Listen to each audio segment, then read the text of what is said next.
Imagine a website hidden in the darkest corners of the internet where people pay thousands of dollars to ruin someone's life in the most horrifying way possible. Not just to humiliate them, but to have them raped, filmed, live-streamed, all for revenge. This is not fiction. This is a real service that once operated in the shadows of the dark web. But what no one expected was that one of its victims would survive and come back not for justice, but for vengeance. The dark web is home to secrets most people can't even imagine. Hidden behind encrypted layers and anonymous gateways, it hosts marketplaces for drugs, weapons, organ trafficking, and worse. One of those worst corners once hosted a website so twisted, so disturbing, that even other criminals stayed away from it. It was known only by a code name, Red Room X. What did it offer? Simple. If you had the money and a name, the site could arrange for your target, male or female, to be assaulted, raped, humiliated, and the footage sent directly to you. Her name was Maya. She wasn't famous, rich, or powerful. She was a 24-year-old university student with a quiet life, no enemies, or so she thought.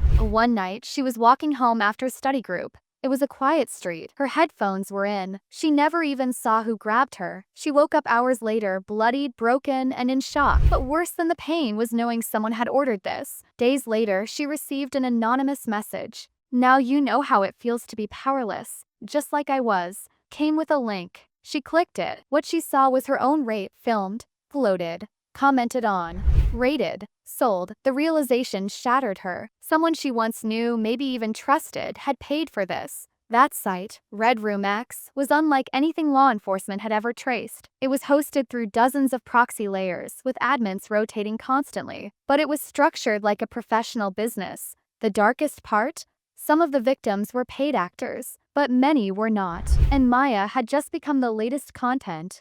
She went to the police. They told her what they tell everyone. "We'll look into it." But weeks passed. Nothing happened. She knew justice wasn't coming, so she made a decision. Maya shut herself off from the world. But she didn't give up. She went into forums. She studied how Tor worked, how wallets were traced. She created aliases. She bought guides on hacking. She learned the language of predators. And slowly, she infiltrated the underworld that had once destroyed her. She wasn't looking for healing. She was hunting. This story has shaken you so far. Take a second to like the video. It helps more people become aware of what really happens in the dark corners of the web. And if you want more truth-based stories like this one, hit that subscribe button and share your thoughts in the comments below. Months passed. Maya was no longer the same girl. She used every waking hour to dig deeper. Into Tor, into forums, into networks where monsters lived freely behind masks. She posed as a client, then as a vendor. She asked questions no victim would know to ask, and then she found it, the forum that fed traffic into Red Room X. Behind a string of usernames and hash IDs, she traced a moderator, codename Crow0. She tracked his login times, followed his crypto wallets, even identified the location of a hidden server node in Romania. She was no longer surviving. She was stalking. And when she was ready,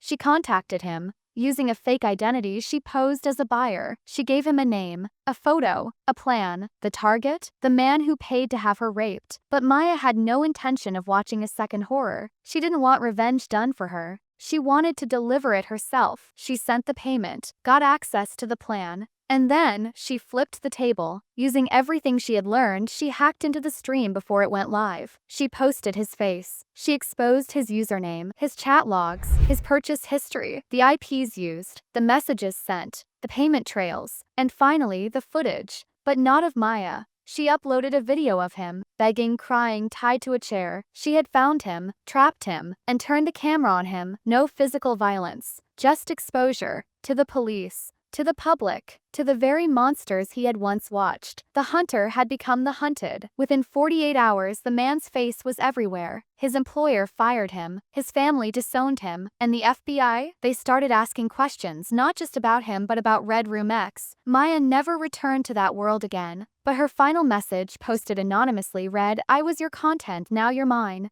The dark web is not just a network of hidden sites. It's a place where the worst parts of human nature thrive when no one is watching. But sometimes, just sometimes, the darkness forgets that its victims have nothing left to lose. And in that space, monsters are born. This story may sound like a movie, but it's based on true accounts pulled from underground forums, leaked case files, and survivor testimonies. Don't forget to like, comment your thoughts below, and subscribe for more real stories the surface web won't dare to show you. Until next time, stay safe, stay awake,